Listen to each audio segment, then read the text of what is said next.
Last time we talked about how amazing it is to just sort of spontaneously find a sermon in a song. And that's how we started off last time, and I feel that again. I feel like this song is a really great sermon in a song, and I love the rendition of it. Thank you very much. It's a wonderful song and a wonderful production of it. Especially Elena, thank you very much. So welcome to everybody. Good morning. I also want to welcome the people that are online or watching us, at a different time or asynchronously. You're here with us also. Our esprit de corps transfers across time and space, and so we are also together with you. So welcome, and welcome to everyone. Okay, so last time we left off by shining. We were singing We'll All Shine On, and that's sort of how we ended, talking about shining and chanting about shining and all shining on and affirming that we're all going to shine on. And we also talked a little bit about love and how much Jesus said about love. And this morning I'd like to expand upon that a little bit and kind of investigate that a little bit. I want to say up front that I am no expert on love. I don't know if anyone is, but I feel a little humbled, talking about such a grandiose and such an important topic. And but they say you teach what you need to learn, right? And so I'm putting myself in that category. I am really curious about love, and so I put this sermon together, and hopefully we can explore it together. So what is love? Jesus said, and we quoted it last week and read the scripture last week, God is love. God is one, and God is love. And also he said that loving God and loving our neighbor is the secret to life. To figure out how to do that is the secret of life. And that's what we looked at last week. I want to look at some common definitions of love, at least some from spiritual sources, some from religious sources, and some from just our cultural context. So I have some of these here. We can look at them together. Let's start with slide number 1. Okay, so here we go. We had a song from John Lennon last time. This is from another John Lennon song. Love is real. Real is love. Love is free. Free is love. Love is living. Living love. From a John Lennon song of the same name. You can kind of see that idea of love being the background of everything in this definition. Okay, I had to throw in one from Jimi Hendrix if we had one from John Lennon. So here's a quote from Jimi Hendrix. When the power of love overcomes the love of power, the world will know peace.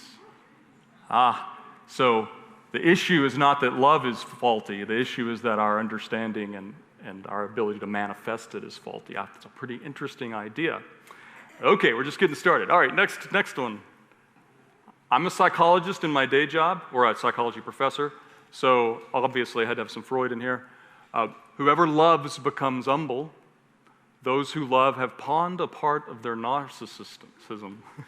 Sounds like something Freud might say. It's actually one of the nicer things Freud said about love, if you've ever read stuff from Freud. But so it draws us away from the attachment, he would say a natural attachment to ourselves. Okay, next. Okay, now this one I thought I'd pull out one from the Catholic Catechism, since Catholicism is the largest denomination of Christianity in the entire world. There's lots of definitions of love in the Catholic Catechism. Here's one of them. Generous self-donation without concern for reward. So a selfless way of looking at love. Okay? All right, very short version of St. Paul. Some of you, Paul the Apostle from the Bible. This comes from probably the most famous passage in the Bible, or certainly one of the top 5. Love is patient, love is kind. Most of us know it. But it ends with, remember how it ends. It ends with this interesting little refrain, love never fails. It's the one thing that's always going to be there, no matter how we see it or how we treat the world or one another. Pretty interesting concept. Okay? Here's another one. So, Ralph Waldo Emerson. I love this one. Emerson's always a little cryptic, so you have to kind of put yourself into the definition a little bit. In the procession of the soul from within outward, okay, so it starts inside of us and proceeds outward, love enlarges its circles ever, like a pebble thrown into a pond. or the light proceeding from an orb? Pretty interesting. Okay, next one. This comes from Neil Donald Walsh. Some of you he wrote the Conversations with God series. I don't know if anyone's read that, but they started coming out in the 90s, and he wrote like 10 of them. I mean, there's like 10 different, sequels. But anyway, he was real big. His books are pretty interesting, but this is one of his comments on love. Love is not a reaction. Love is not a reaction. Love is a decision. When you remember this, you are approaching mastery. When you apply it to your life, you've arrived at the door. Interesting. Okay, next one. Thomas Merton. Underlying the subjective experience of the individual self, there is an immediate experience of being.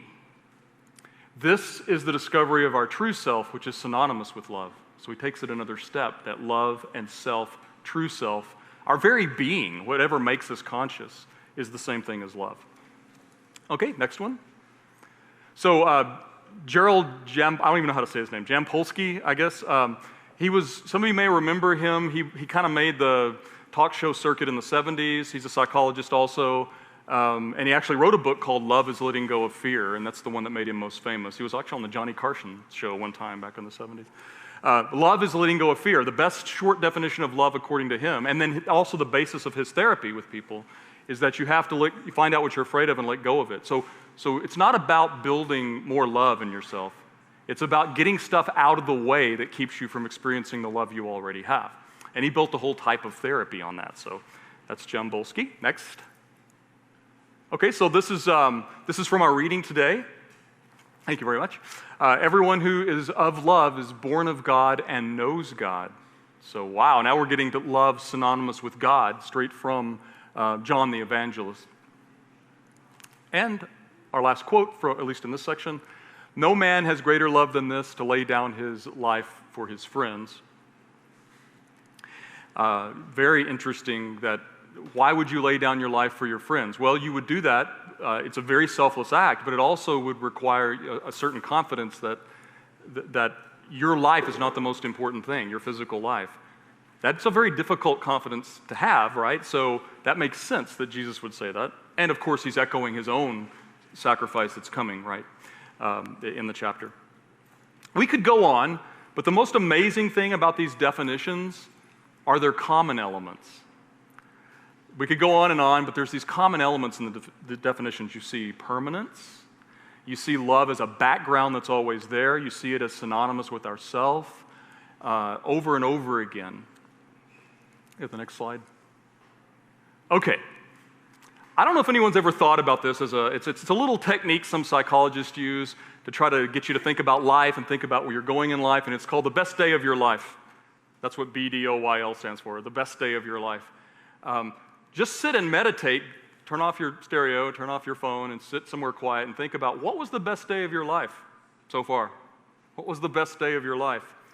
And of course, this is, I didn't dream this up. This is something that, I don't know who dreamed it up, but many psychologists have talked about this technique. And they've studied it. They've collected stories from people who have collected best day of their life stories.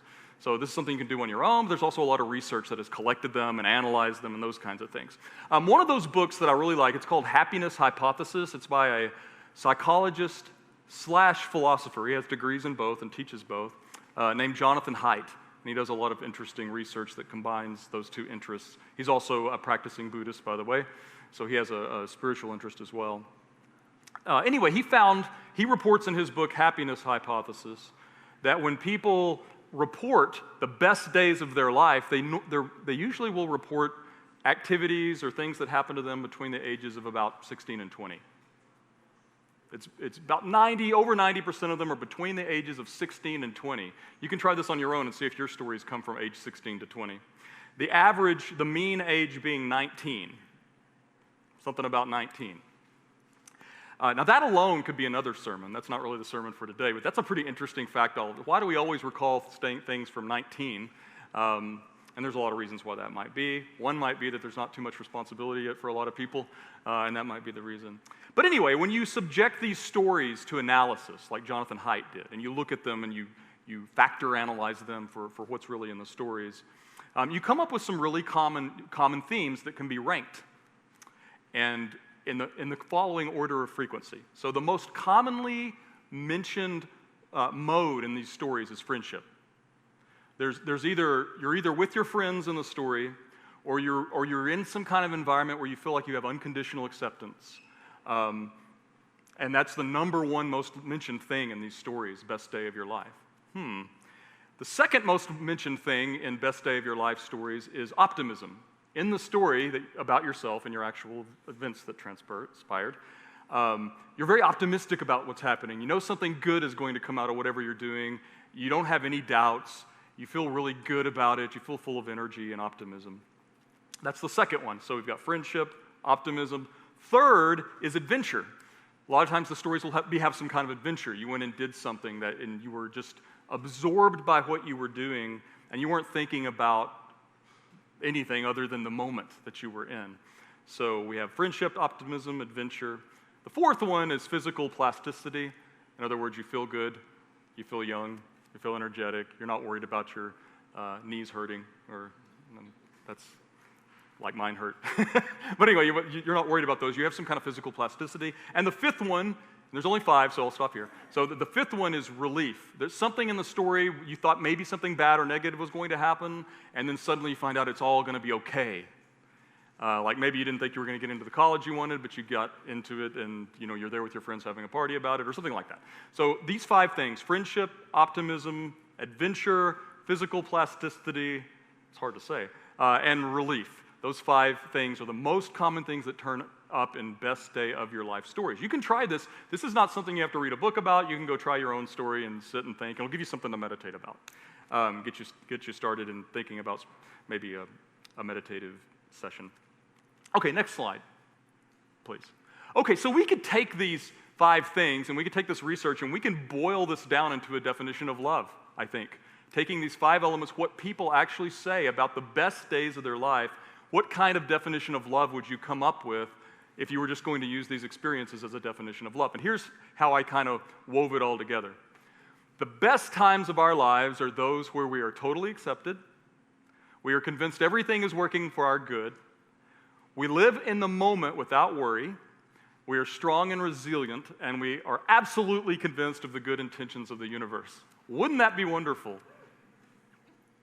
That's a pretty good definition of love, I think. I like it. Because it makes me feel good just to read it out loud. It makes me feel pretty good. And the other cool thing about that definition of love is it's not abstract, it's not theological, it doesn't come from any particular religion. It comes from our own best experiences, our own subjective experiences of things that we have done. So that definition of love, you could say, comes from within us. And it's an experiment you can do on your own. I find that pretty interesting. Okay. To know that we are love, which is what it sounds like we're saying here, in our definitions, in our experiments, that's what resurrection is, I think. To be resurrected is to not to necessarily be in a different place, but to have a perspective shift so that you see what is really going on, that you're not tied down by the things that are not real, and you're experiencing what is real. That's what it means, I believe, to have a change in nature. And to know that we have a ground of being that is fundamentally love in ourselves, that we can actually sense ourselves. A permanent and evolving consciousness. You might say a new creature, which is a term we use in Christianity a lot, a new creature. Brad, go ahead and come up.